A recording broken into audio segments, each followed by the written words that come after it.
el capítulo número 2. Lucas, capítulo número 2. Y esta mañana vamos a observar la historia de la Natividad en la luz del hecho que culturalmente hablando, ¿verdad? Se dice que vamos a celebrar la Navidad. El mundo todavía tiene un vestigio de la gracia de Dios y reconoce que hay una Navidad, aunque la han inundado de cosas seculares. Y el enemigo pues se deleita en ocultar el significado de la Navidad. Y el hombre está contento de ignorar la verdad que la Navidad nos dice, que nos significa, el significado, la importancia de que el Hijo de Dios ha venido a esta tierra. Y no tiene nada que ver con emborracharse, comer o dar regalos los unos a los otros, sino que tiene que ver con lo que Dios ha hecho, el regalo de Dios hacia el hombre, lo que dice Juan en 3:16, de que tal manera ha amado Dios al mundo, que ha dado lo que le sobra. No, ha dado lo mejor a su Hijo unigénito, para que todo el que en Él cree no se pierda, mas tenga la vida eterna. A veces pasamos por estas cosas, escuchamos esas palabras y somos faltos a entender qué es lo que está sucediendo, porque lo primero que tenemos que preguntarnos es ¿por qué tuvo Dios que dar a su Hijo? Primero que nada. ¿Y por qué entonces si no lo tenemos a Él nos vamos a perder? ¿Sí me explico? No conectamos los puntos, ¿verdad? No, como dicen los americanos, we don't connect the dots. No conectamos, no nos damos cuenta de la implicación de lo que significa que Dios ha dado a su Hijo para que podamos ser salvos. Y este es el significado de la Navidad. Así es que vayan conmigo al Evangelio de San Lucas, capítulo número 2. Este es el clásico pasaje de la Navidad. Vamos a empezar en el versículo número 1. Y la palabra de Dios nos dice: y aconteció en aquellos días que salió un edicto de César Augusto para que se hiciera un censo de todo el mundo habitado, y este fue el primer censo que se levantó cuando Cirinio era gobernador de Siria, y todos se dirigían a inscribirse en el censo, cada uno a su propia ciudad natal. Entonces también José subió de Galilea a la ciudad de Nazaret a Judea, a la ciudad de David, que se llamaba Belén, por ser él descendiente de la casa y de la familia de David. Descendió para inscribirse junto con María, su desposada, quien fue con él, la cual estaba encinta, esperando a un bebé. Y sucedió que mientras estaban ellos ahí, se cumplió los días de su alumbramiento. Entonces ella dio a luz a su hijo primogénito, le envolvió en pañales y le acostó en un pesebre, porque no había lugar para ellos en el mesón. En la misma región habían pastores que estaban en el campo cuidando de sus rebaños durante las vigilias de la noche. Y un ángel del Señor se les presentó, y la gloria del Señor los rodeó de resplandor, y tuvieron gran temor. Mas el ángel les dijo: no temáis, porque he aquí os traigo buenas nuevas de gran gozo, que será para todo el pueblo, porque os ha nacido hoy en la ciudad de David un Salvador, que es Cristo el Señor. Y esto os servirá de señal: hallaréis a un niño envuelto en pañales y acostado en un pesebre. Y de repente apareció con el ángel una multitud de los ejércitos celestiales, alabando a Dios y diciendo: gloria a Dios en las alturas, y en la tierra paz entre los hombres en quien Él se complace. Y aconteció que cuando los ángeles se fueron al cielo, los pastores se decían unos a los otros: vamos pues hasta Belén y vemos esto que ha sucedido, que el Señor nos ha dado a saber. Fueron pues a toda prisa y hallaron a María y a José y al niño acostado en el pesebre. Y cuando lo vieron, dieron a saber lo que se les había dicho acerca de este niño. Y todos los que oyeron se maravillaron de las cosas que les fueron dichas por los pastores. Pero María atesoraba todas estas cosas, reflexionando sobre ellas en su corazón. Y los pastores se volvieron glorificando y alabando a Dios por todo lo que habían oído y visto, tal como se les había dicho. Vamos a orar. Padre Santo, Señor, permítenos capturar la esencia de la Navidad. Permítenos, Señor, regocijarnos en el hecho de que tu Hijo ha venido a esta tierra. Concédenos, Señor, la fe y el arrepentimiento genuino, la fe verdadera. Mueve nuestros corazones, Padre, para que podamos de esa manera brotar con el fruto de la fe y el arrepentimiento. Bendícenos de esta manera, Dios, en esta mañana. Espíritu Santo, mueve nuestros corazones. Te pedimos esto en el nombre de Cristo. Amén. Hay dos cosas bien esenciales que tenemos que entender, que nos es dada en este pasaje. Nos son dadas, perdón. Son bien simples, pero son profundas. La primera es que el mundo está perdido. La primera es que el mundo necesita ser salvo. Y la segunda y la más importante es que el Salvador ha venido. Si me explico, entre estas dos verdades tenemos que entender lo que vamos a escuchar esta mañana. Durante toda la historia del ser humano, toda la historia del ser humano se concentra en el nacimiento del Hijo de Dios. Incluso si nos damos cuenta, nuestro calendario se divide en dos partes: antes de y después del Cristo. Aunque hemos visto que muchos seculares, el mundo secular ha tratado de borrar la referencia a Cristo. Pero la verdad es que incluso muchos historiadores seculares que no son cristianos de ninguna manera han dicho: el bebé que nació en Belén es un personaje del cual uno no se puede escapar en la historia. Uno puede ir por mucho tiempo ignorando al bebé de Belén, ignorando al hombre de Galilea, pero tarde o temprano lo vamos a tener que enfrentar. ¿Sí me explico? Como nos dice el salmista en el Salmo 37, dice: y vi pues al impío, violento, extenderse frondoso como árbol en su propio suelo.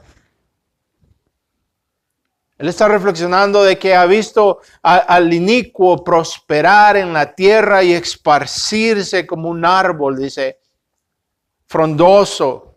¿Han visto? No sé si han visto esos árboles grandes. Aquí en nuestra región tenemos los oaks.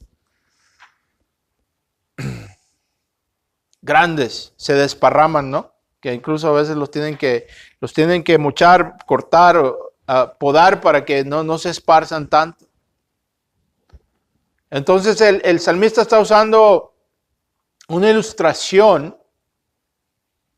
Está usando una imagen de un árbol que se desparrama, un árbol frondoso que se ve grande, imponente, saludable. Y compara al inicuo de esta manera. Y nosotros vemos, eso pasa muy a menudo, vemos que el que hace el mal, aquel que nunca se para en la iglesia, aquel que maldice a Dios todo el tiempo y engaña y roba y maltrata y su boca está llena de maldad y no pueden hablar si no van diciendo malas palabras. y los vemos prosperar. Y tal vez uno que está tratando de vivir una vida de santidad, de obediencia a Dios, ¿verdad? Uno está, si no está enfermo, si no está uno con cáncer, está con otro tipo de enfermedad sufriendo.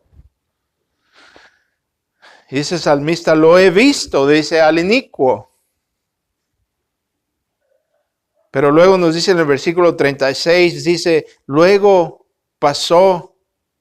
Y he aquí, dice que yo estaba y lo busqué, pero no se le halló. Aquel árbol tan grande y frondoso fue cortado por Dios. ¿Sí me explico? A veces podemos caer en el error de pensar que porque vamos y tenemos una vida más o menos confortable o porque vemos que nada malo le pasa a la gente mala, ¿verdad? Pensamos que va a seguir de esa manera para siempre. Job en su libro nos dice que hay hombres que viven una vida llena de placer, nunca les pasa nada malo, nunca se enferman, viven una vida replena de felicidad y placer como el mundo lo define y mueren y se pierden para siempre. ¿Sí me explico? Y nosotros podemos caer en esa mentalidad y pensar que nunca se nos llegará el día.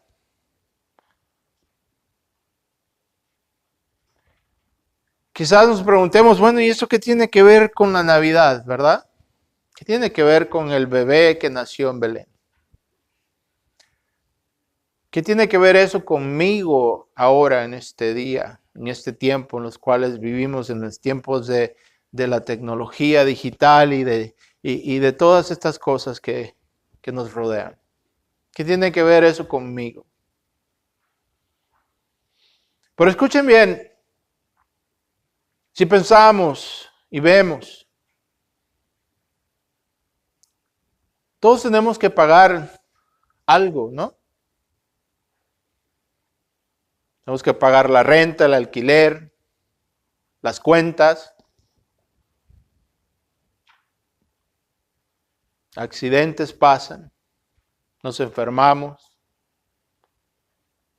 escuchamos de huracanes, de temblores, de guerras. En este mundo ahora de la tecnología nos damos cuenta, ahora tenemos tanta información que nos abruma, ¿verdad? Porque si tiembla en China ya lo supimos en cuestión de segundos. Y la pregunta es, ¿qué tiene que ver esto conmigo? ¿Qué es lo que tiene que ver el nacimiento de un bebé 2000 años atrás con mi persona este día, con el hecho que el lunes tengo que ir a la escuela? Esta es la realidad, escuchen bien. Toda la creación, dice la palabra de Dios, toda la creación gime con gemidos porque ha sido sometida, que ha sido maldecida. Es claro que algo no está bien, ¿sí me explico? Un precio hay que pagar y el hecho que hay que pagar esto, hay que pagar lo otro, eso refleja que algo no está bien. Algo ha sucedido. Eso es lo que significa. ¿Qué es lo que está mal? Todas estas cosas nos recuerdan del hecho, nosotros voluntariamente, felizmente ignoramos esta realidad. Todas estas cosas nos recuerdan del hecho que estamos en enemistad con Dios. Y que Dios de su gracia no nos ha destruido y nos deja vivir en su tierra, nos deja vivir en su mundo, nos deja respirar su aire. Pero tarde o temprano vamos a tener que entregar cuentas a este Dios que es santo. Ese es el punto. Tarde o temprano, todos vamos a cruzar el mar de la vida. Tarde o temprano vamos a morir.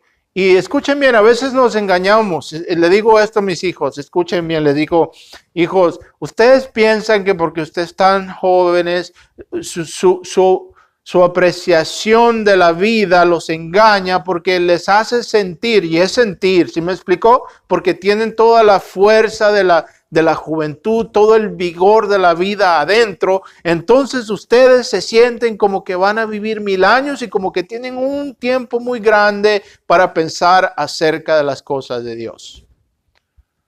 Entonces, de manera inconsciente a veces decimos, sabemos y escuchamos estas cosas, pero decimos después, ya que llegue, ya cuando esté viejita como mi abuelita, voy a ir a la iglesia. Voy a pensar acerca de Dios. A mí me diagnosticaron con cáncer el año pasado. ¿Y qué es lo que muchas enfermeras me decían y aún me dijeron esta semana? Ay, pero tú estás tan joven. Acorde a las estadísticas, desde el año pasado que me diagnosticaron con cáncer, este año muchos jóvenes saludables han muerto. Que despertaron ese día y no se imaginaron que ese día Dios les iba a llamar a cuentas. ¿Por qué estoy tomando este tiempo? ¿Por qué me estoy tomando este esfuerzo en conectarlos al significado? ¿Y qué relación tiene el bebé que nació en Belén hace 2000 años? Es porque quiero que entiendan que esto tiene relevancia para ustedes en este día. La gente celebra algo a lo que ellos llaman Navidad. Pero no es el nacimiento del único Hijo de Dios que celebramos. Porque todos creemos que somos hijos de Dios y de esta manera somos privados de percatarnos de nuestra condición precaria y perdida. Lo que el mundo llama Navidad no es Navidad. Lo que el mundo celebra no es la salvación, sino que la perdición. La culpa la tenemos los pastores que en lugar de predicar el arrepentimiento, predicamos la comodidad. ¿Qué es lo que quieren? Para esos pastores el Hijo de Dios no vino a salvar, sino que a mejorar nuestras vidas. ¿Sí me explicó? Dicen, vaya, ¿qué quieren? ¿Qué quieren? Cristo se los va a dar. Solamente acéptenlo en el corazón. Dicen. Pásenle aquí enfrente. Y por eso es que hay muchos jóvenes en las iglesias a quienes se les ha dicho que son salvos y siguen siendo rebeldes porque nunca realmente han conocido a Dios. Pero van para el cielo porque ya fueron bautizados o ya aceptaron a Cristo en el corazón. Pero la realidad, mis hermanos, es que Él vino a salvar. Y eso quiere decir que no solamente nos salva de la ira de Dios, pero también nos salva del poder del pecado. Nos salva del poder del pecado, de la influencia del pecado en nuestras vidas. La palabra dice que todo el que está en Cristo, nueva criatura es. Es decir, nos cambia, nos regenera, nos da un corazón nuevo que quiere hacer cosas diferentes, que desea venir a la iglesia, desea escuchar la palabra de Dios, que cuando nos portamos mal nos contriste, nos acusa, una conciencia que está en sintonía con la palabra de Dios y está en constante lucha contra el pecado. Esa es la vida del creyente verdadero, que vamos perseverando, como cantamos hace un rato. Vamos perseverando en el hecho que por medio de Cristo y en Cristo hemos recibido el gran intercambio. Es decir, nosotros le dimos nuestros pecados a Él y Él nos dio a nosotros su justicia. Y revestidos por medio de la fe con la justicia de Cristo, ahora hemos sido aceptos a Dios porque Él pagó el precio de nuestros pecados. Y eso es lo que significa la Navidad. Que el Hijo de Dios ha venido a esta tierra.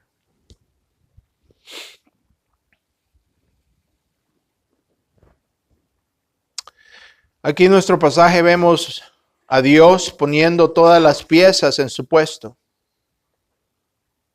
Incluso vemos que usa al mismo César, quien da un decreto por deseos egoístas. ¿Verdad? No es como que César se reunió con sus consejeros y dijo, bueno, el tiempo ha llegado, hay que entonces hacer la voluntad de Dios y mandar este decreto para que el bebé nazca en Belén. No. César ni en cuenta. Él estaba censando a la gente porque quería saber si lo estaban robando. ¿Sí me explico?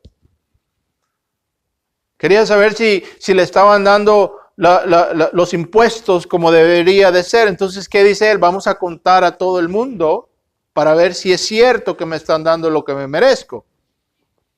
Y es escuche, qué maravilla que Dios pone a este hombre en ese trono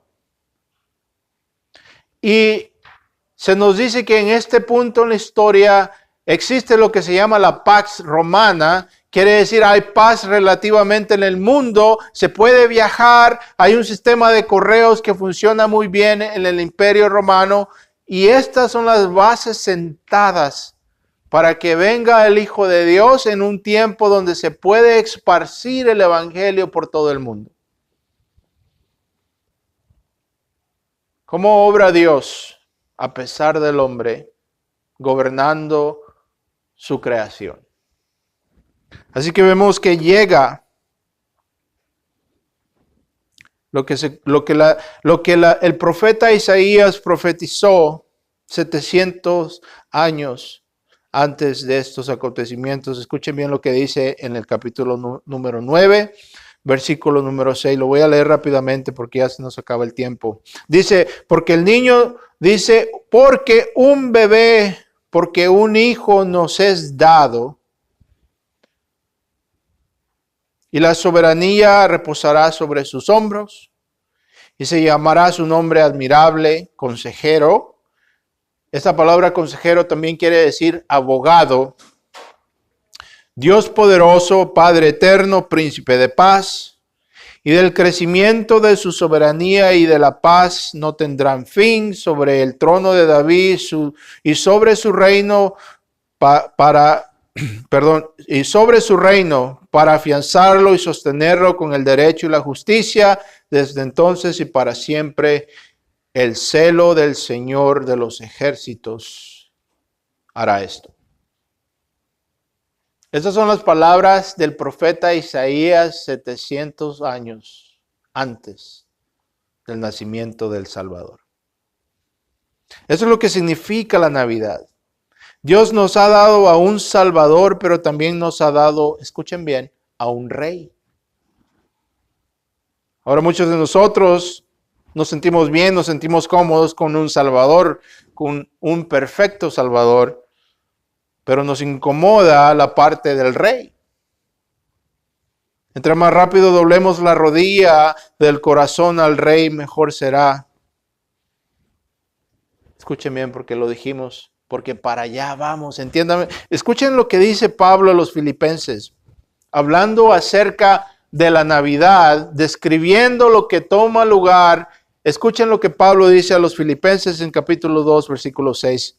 Dice, el cual, dice, hablando de Cristo, el cual que siempre existió en forma de Dios, no consideró el ser igual a Dios como algo a que aferrarse, sino que se despojó a sí mismo tomando la forma de un siervo, haciéndose semejante a los hombres y hallándose en forma de hombre, se humilló a sí mismo, haciéndose obediente hasta la muerte en la cruz.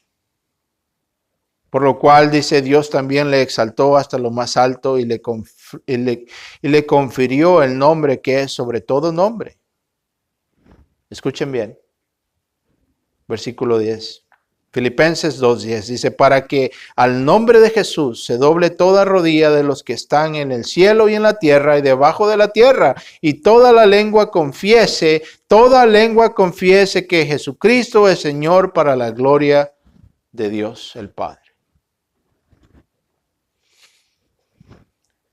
Hermanos, nosotros vivimos en este tiempo entre los versos 9 y 10. Solo es cuestión de tiempo. Debemos de entender que este bebé que vino un día tan humilde, el mismo vendrá otra vez en gloria, lleno de amor, pero escuchen bien, también lleno de ira. Entonces es cuestión de tiempo. Lo que tenemos que decidir es, escuchen bien, vamos a doblar la rodilla ahora en arrepentimiento y fe, y de esa manera cuando Él regrese estaremos llenos de amor y gracia, o vamos a doblar la rodilla cuando le veamos lleno de ira y ya sea demasiado tarde. ¿Sí me explico? Le digo a mi madre siempre que hablamos acerca de estas cosas, le digo, mamá, si te toca ver al Cristo venidero, ya perdiste. Si tienes que esperar, si esperas a ver a Cristo venir en su gloria y entonces quieres arrepentirte, ya perdiste. El mismo bebé que vino humildemente, así de que cómo es cierto que esto ha sucedido, de la misma manera regresará otra vez. Pero ya no vendrá como un bebé. Regresará como el Rey de Gloria, con sus ángeles y sus santos. Y dice la palabra que el hombre buscará que las montañas les caigan sobre de ellos, y buscarán la muerte, y la muerte huirá de ellos, porque será aterrorizante ver al Rey de Reyes venir en todo su esplendor como Él es. Me da escalofríos de pensar. Y eso es lo que la Navidad significa. Hermanos, ahorita la puerta de la salvación se abre delante de ustedes. De puerta a puerta. Y dice, todo el que quiera puede entrar. Eso es lo que significa la Navidad. El Salvador ha venido. Es ahora que tenemos que hacernos de cuenta del reino de Dios. Entiendan que si se esperan, están apostando con sus vidas. Y la eternidad es para siempre. El tiempo se para, se acaba. ¿Sí me explico? Pero este día la puerta de la salvación se abre. Y Cristo dice, venid a mí, todo el que está cansado, yo os haré reposar. Tomad mi yugo, porque mi yugo es suave, es tierno. Yo removeré sus pecados, dice, aunque sean rojos como la escarlata, los removeré y los haré blancos como la nieve, así como el este está lejos del oeste, así removeré sus pecados de ustedes. No sé qué más quieren. Hay que entrar por la puerta. Vamos a orar. Padre Santo, te damos gracias por tu Hijo. Te pido, Señor, que como siempre,